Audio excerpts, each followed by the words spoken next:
Ladies and gentlemen, welcome to Server Stomp, Episode 2, Greetings from New York, New York. It is a beautiful day, and you know what that means. It's time once again to descend upon the arenas of Tyria and beat the shit out of each other. So, without further ado, let's get into it. Oh, that was a shitty transition, and I apologize. So, looks like the first map we're going into is the Battle of Kyhlo. We've just now started. It's a little bit uneven. Let's take a look, first things first, at our scoreboard, see what's going on. Looks like our blue team is up, but the person with the most points is Odisse over here on the red team. Let's go in with her. Red team is also capping multiple points. Odisse is doing some defense of her team's trebuchet. Let's see what she's doing. She's got, or he. Let's see what is going on with Odisse.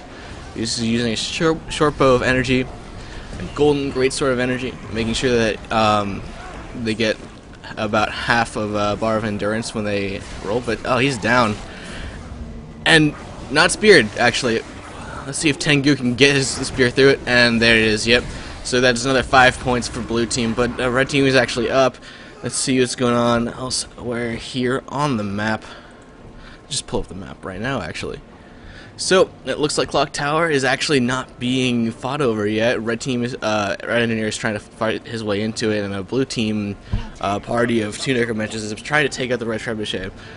Really, everything's pretty spread out. Now let's go in with this camera over here and trying to see some team fights. So looks like Zangi is trying to initiate something. Zangi the warrior equipping the rifle. Of course, as I say that, he's immediately taken out, not even entering downstate. That's really interesting. So blue team is now up very, I wouldn't say convincingly, but they've definitely taken the lead here. The fight has finally gotten into the clock tower. You notice the trebuchet is, from red side, has begun just lobbing crap into here. So, if red decided to do an organized push here with all of their people, they could totally take this. Especially since they have a guy on Treb and blue Treb is entirely down. If you haven't seen the first episode, if you haven't played this map, how this map works is that on either side there is a trebuchet. Each trebuchet can be aimed towards basically anywhere on the map that you're about hit basically halfway across the map, and you can clear off the paths for your teammates to get into the clock tower. You can clear out pretty much anything, and this, what it does is it allows you just lots of area effect damage, also knockdown, and it is extremely useful for your team. But it looks like, who is that? That is Barter. The warrior is trying to come in here and ninja destroy a red Treb, trying to even out the odds in his team's favor. But red is up. Actually, he gets taken down. Odisse going crazy. Here comes the... Oh, nope, he doesn't come the flag. But here it comes from behind. Let's see, go through his face, and up there it is with the wolf finisher. This guy knows exactly what he's doing. And red Treb is safe, but it's at half health. If another blue person comes in, well, it's going to be easier. So blue team here is doing better in Clock Tower now that Odisse has been held off from using the trebuchet, but here he comes. Looks like Xena Bloodrun is going to get finished, as well as pretty much everyone here from blue. Except the red team is actually kind of missing the down person here. Oh, never mind. There's a bear finisher. You don't see those very often. So, going on in here, let's see what else is going on. We've got a red dot over here. I can't see what it is. It looks like there's an engineer just kind of chilling there. Yep. Engineer's icon obscured by everything. There's a small fight over here by Mansion with 66 getting destroyed and blue making sure that it stays under their control. But red looks like it's going to get this capture point here in the center. Lots of good fights here. Lots of good team fights.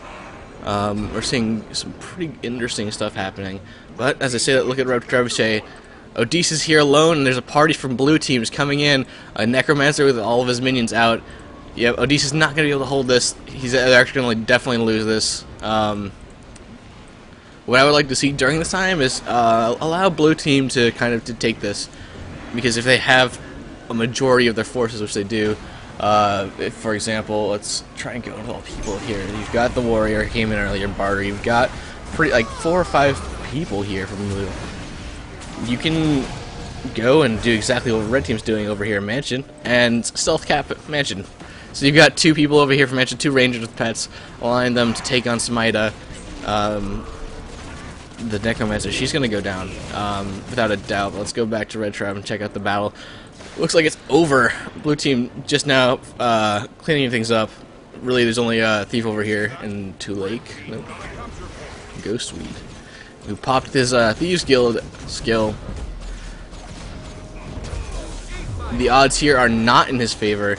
Blue team is going to take the opportunity to push from this Trebuchet into Windmill, try and cap that point from red. Let's see Odisse, who's retreated all the way back here with the Brogue Drones, and Hagana Hayashi and Xena Bloodrend are going to just push up and wait for the rest of the blue team, who actually have decided to just take on the Thief over here. Probably not worth their time. Let's check out, looks like there's a fight over here by Blue Tribe, but no one's going to do it. In the meantime, red team has capped Mansion. It is under their control. No one is, looks like blue team's on the way over there, though. Let's see what's going on with Xena Bloodrend. Let's check out her build. So, if you didn't know, the traits are kind of laid out from offensive to defensive. This is something that I picked up recently, thanks to other casters. So, she's got 30 in Spite, 20 in Curses, and 20 in Blood Magic. No. Alright, so she's actually going to go down to red. Red is going to secure Windmill. You can see that like a lot of red teams here. Gets the bear finisher. Alright, so let's see what else is going on. Blue team here has secured the clock tower. Now that there's no trebuchets up, they can afford to just have single people on point and just attempt to keep it capped. But red team is actually probably just going to win it here. Yep. There it is. 500 points. 500 points in the favor of red team. Let us see what map gets picked next.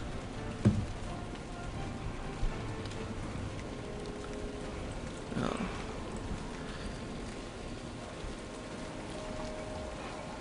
Let's go around here. Let's look at the scoreboard more. So like the Odisse doing just a pretty much a ridiculous amount of work. His score was actually like 100, almost 150, greater than anyone else on his team.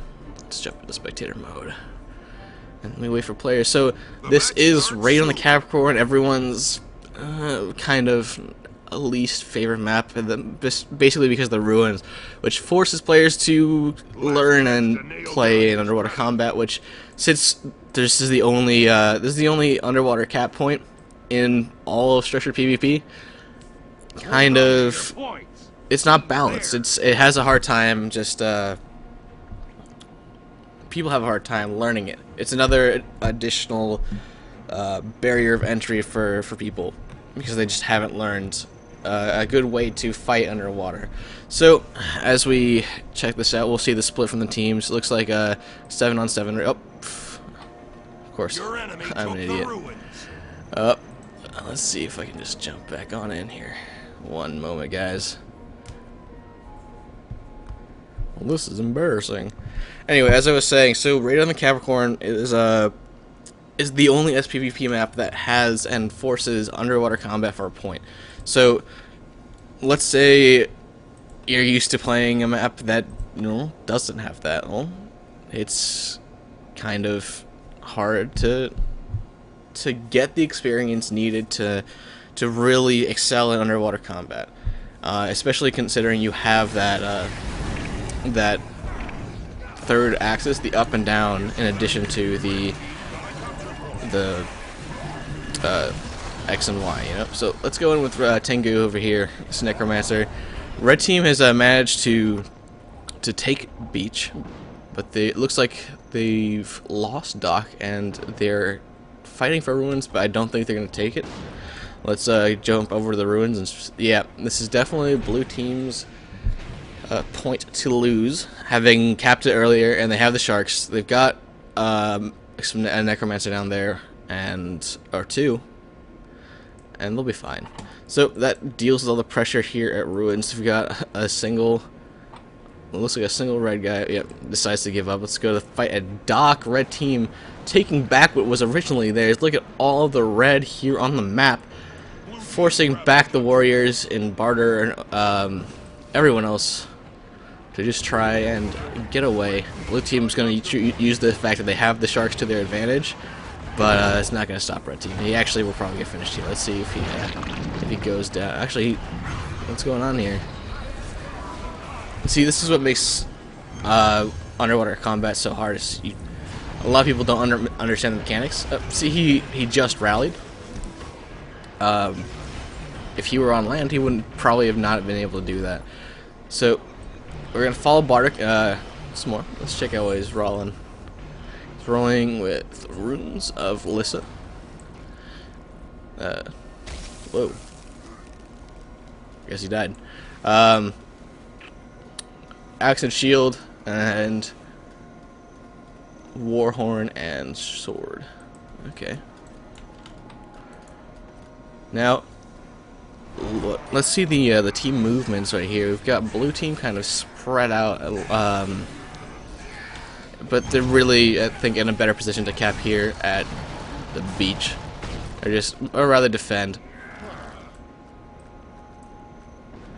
Now, think about this map, and the thing that we're finally seeing from here from Jake Tyrain is that this map has another special mechanic other than its underwater combat, in that the cannons the cannon up here can be pointed and used. This is the cannon right here. It is one of the most underused features of this game, and if you jump into a match, you will often see no one using it. Imagine if you had the trebuchets from the last map, from Battle of Kyhlo, but there's only one, and that is basically. What's going on with that is that it forces people to fight over a point that is not capped, and it forces people to fight over 2 points that are not capped. Because if you check out here, this is where you get the cannonballs, and you have to bring that cannonball all the way back up to the cannon. Now let's see this big team fight that's gonna happen here. Let's jump in with oh, he's not in that battle. Jump in with Smita. Someone got finished in the meantime, but it looks like yeah, it looks like Jake Tyrain is probably gonna get finished as well. Let's jump in with him. He's doing work, trying to throw rocks at everybody, hoping he doesn't get noticed, but he actually rallies.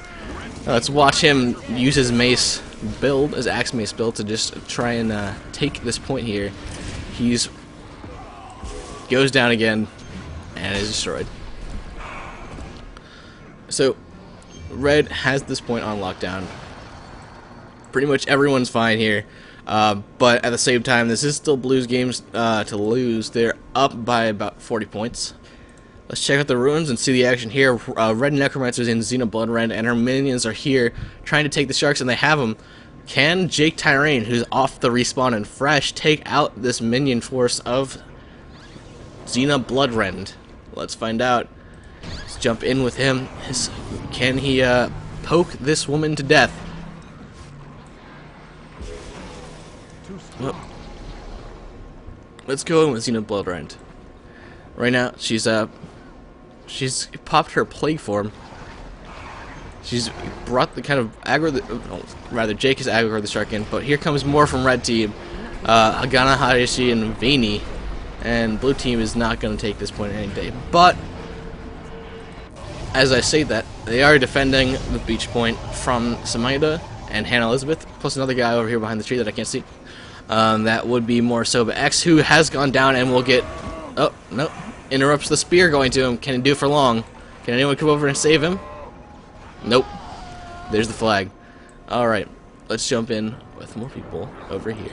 So it looks like Odisse is back in this game. Let's see what he does. He's gonna grab a cannonball. Let's see where he's gonna... he's obviously going to aim at a beach. Let's see if he can hit anyone. And he fires. Looks like he hit somebody. Let's see if we can find Hoogs. Nope. Really, it didn't do enough to help his team. And as a result, blue team is gonna come and descend upon the cannon, going back in with Odisse. Can he survive? He jumps into the water, doesn't realize that that's actually extremely shallow over there. He's gonna take the falling damage. He's Gonna jump around, try and circle back and jump back into the fight. Looks like Vayne's bitten off more than he or she can chew. I think that's a she. But yes, she is going to run away into the underwater areas. No team has the sharks. No team is going to have the ability to get it. Blue team, in the meantime, making sure that they cap Doc. And so there's a fight here between the engineer rogue drones and Jake Tyrann. Let's see what's going on. Uses Elixir S to go smaller, kind of juke him. Pulling out that pistol, gooping him up. And here's more from Red Team. Jake Tyrann's not going to have this point for long. And this is Red's point right now. Red Team is also using the cannon. They're also on the beach. How many people over here? Really? Just this one ranger and her pet. Against a lot. But here comes Smita. Here comes Hannah Elizabeth. Actually, Hannah Elizabeth spearing bear style through that guy, getting the finisher, and she's probably gonna run away. Let's go in with her, catch her off the rebound, and I'm pretty sure she has, yeah, she has the boots of the runes of the ogre on her armor, which means that she has a 5% chance of spawning a rock dog in combat, which seems minimal, but I mean, you're a ranger with a pet, and like 5 out of every 100 hits or so, you get another pet. It's pretty sick. Going into the ruins. A lot of red here. See what's going on. Yeah, blue is not going to take this point for long. This is red's point. So we're up 417 to 307. It looks like blue team is kind of just being outplayed by red team right now, but in addition, they are not down a person, actually. Odisse, our hero from the first game, our hero, the first real guy to use a cannon in this game, seems to be the guy who really knows what he's doing. I'd like to know if there's a lot of communication going on red team, or if there's nothing at all compared to blue team. But then again, this is not a tournament. Yep, and there's Odisse using that cannon again, actually hitting the point. He's doing it again. He's supporting his team. Yep, there we go. Let's get in on that fight. 66, a ranger, about 8,000 health, attacking the shark, not doing much for his team, but then again, the entirety of blue team, with the exception of one person, is over here on this point. Let's go see who that person is. It's Jake Tyrann, the solo cap hero from earlier. It's, he's gonna try and just work his way around. His strategy here is to just try and be where everyone isn't. But that's just not going to work for him. So, blue team is once again descending on the beach because Odisse has realized that he needs to keep them in a certain area. And this is red's game. Yes! Red takes game 2. Now, oh hey, Kenigmatic is in on the server. Now, if you guys don't know, Kenigmatic is a freaking baller, and you should go follow him on Twitter. I think it's _Kenigmatic. I think so. So, before, let's go into the stats as always. 291 for Odisse. This guy's freaking amazing. Jake Tyrann, our solo cap hero. Top half of the leaderboard for the blue team. Next map is Spirit Watch. Let's join the spectator group. The match starts soon. Oh man, we got another string of letters guy. Kinugo Shirofu. Actually, no, I can kind of say that a little bit. Yes, a good 5 on 5 for now. Odisse back on red team. So let's get the split and see what's going on. Red team being diligent, knowing the map, but it's basically entirely rangers. Let's see what's going on with the orb. Blue team capping bear like normal, but yes, 66 capping the orb. Let's go in with 66. Now, the way this map works is in center there's the orb of the ascended orb, or whatever it's called. Basically, this is your way of capping points and of winning actual points up here. So if you're doing what 66 is doing and bringing your orb to a point that you own, you're going to get the most amount of points. And as you watch, bam, 30 points. But had he brought his point to, let's say, this point, which is kind of contested, it would have become his team's point, and also given him 15 points. He can bring it to a blue team point and neutralize it as well. So looking in on this team fight, Samida, let's see what you're doing. Well, she's attempting to finish somebody from blue. I think someone got it before. There's lots of engineering stuff going down here. A healing turret and a net turret. Looks like that's from blue team. Oh, no, sorry, there are no entries from blue team. So this is red's point here. This is really going to solidify just their point. Now, we've got Venomy Slice, the thief, trying to be a ninja. Much like the assassins from Guild Wars 1, he is extremely stealthy. He's neutralized that point already, so let's go over to Bear and just watch the team fight here. J-Terra and Hagana Hayashi, Kino String of Letters guy. I give up on that one. They're going to try and just keep red team back from this point, but I don't think there's anything they can do. At the same time, we've got rogue drones trying to defend from Venomy Slice, being supported by this engineer here. Just like that. Rather this ranger, and he is going to take this point no matter what. So red team is extremely in the lead here, having forced really a team fight over here and gotten the just knowing the map. The orb is here in the center. Samida is on a rampage. Let's go with Samida. Alright. So it looks like right now red team... Oh. Damn. Samida got auto-balanced to the blue team. That's not fun. Anytime that happens, I feel sorry for the person that happened to. So red team is pushing into the altar of Ascension. Gonna get the orb. Odisse. A baller from the last game. Picking it up. Also the orb slows you down. Extensively so. He's gonna bring it to Raven, trying to cap, and just bring some red support up there. They're gonna get sandwiched by two blue players, but there's enough red here to kind of deal with this. Let's go in with Shidofu over here, who is currently in his spectral walk. He's gonna take the falling damage. He's down. There's no way he survives this. And here comes. Or not. There it is. Wolf face. There you go. Altar of Ascension.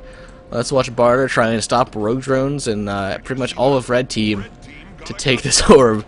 This is kind of a one-sided bash here. Up 110 points ish on blue team as red team. Let's go with Barter. See him get. Can he survive this? No. He's gonna get the finisher from somebody. Let's see him. And there's All Sunday donging on him. Alright, let's check out Raven, where all of blue team has decided to go. They need to organize right here. It's not an unwinnable game. If they can lock down basically the center here, of course there's no siege weapons like there were in the last two maps. There are no special mobs to kill like in Legacy of the Faux Fire and like the newer maps rather, but this is a map with a special mechanic that they really need to take advantage of. They can force a team fight in an area and send a guy off to go secure something ninja style, like this guy over here, Eye Slayer, or just rather Slayer. Thief really is gonna cap. It's another 30 points. Now it's up like 250 points. Let's check out what's going on in Bear, which is Odisse winning and capping like normal. Opening up the scoreboard. Not surprising, Odisse is 135, but Samida is actually not far behind with 120 points. Let's watch our blue team hero. This Asura Necromancer. He's going to try and take on rogue drones, the thief engineer.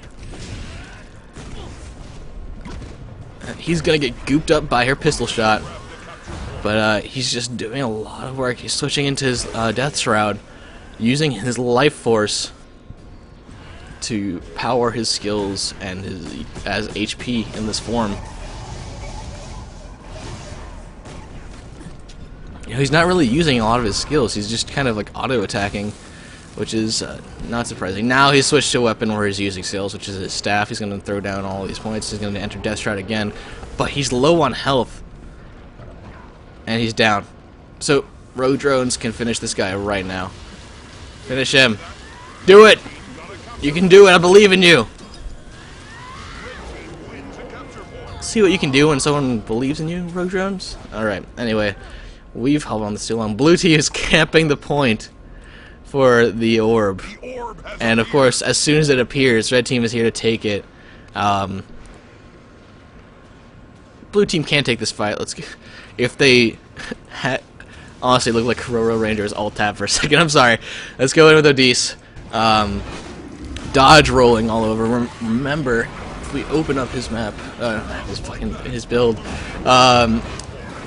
his rolling gives him, or rather, I'm sorry. Let me just catch my breath here. When you swap weapons, it allows you to have 50% of your endurance come back out of there in a bar. He's gonna get taken out here. Yeah, there's no way. Oh, what? He rallied. Look at this, people. Odisse juking, evading, being a total boss here. Can he spike down his opponent? The Lady Mancer. I believe in you, Odisse. Do it! Do it, end this! Oh, there it is, 503 to 241. Odisse topping the leaderboards at 170. I'm more interested to see if he can take this person down with only 1,000 health. Here comes support from his team. Can he do it? No, he gets knocked down. If he can prevent her from finishing him, he can actually take her down in the downstate. And she's in the downstate!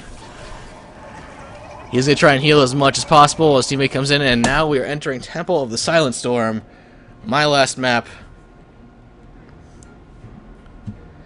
Actually... The match starts soon. Yeah, I better not do that. So, guys. Thank you for watching Server Stomp. Last chance to nail down your strategy. Episode 2. I hope you had a great time. I hope to continue doing these things. Once again, you guys should follow me on Twitter if you'd like to get on the show. Again, every week I will announce what day I will be recording, and before I record, I will announce what server I'm recording on. I've got a lot of great things planned for the future, a lot of non-server stomp things for the future coming up in Guild Wars 2, so please follow me. Go to Guild Wars 2 Esports Reddit, that's reddit.com/r/G2esports, and just be an overall badass like you already are. Again, my name is Sireph Abreu. My contact information is up there. If you are looking to get your team casted, please don't hesitate to reach out to me. And that's it for this week. So, I love you guys. Stay cool. Stay frosty.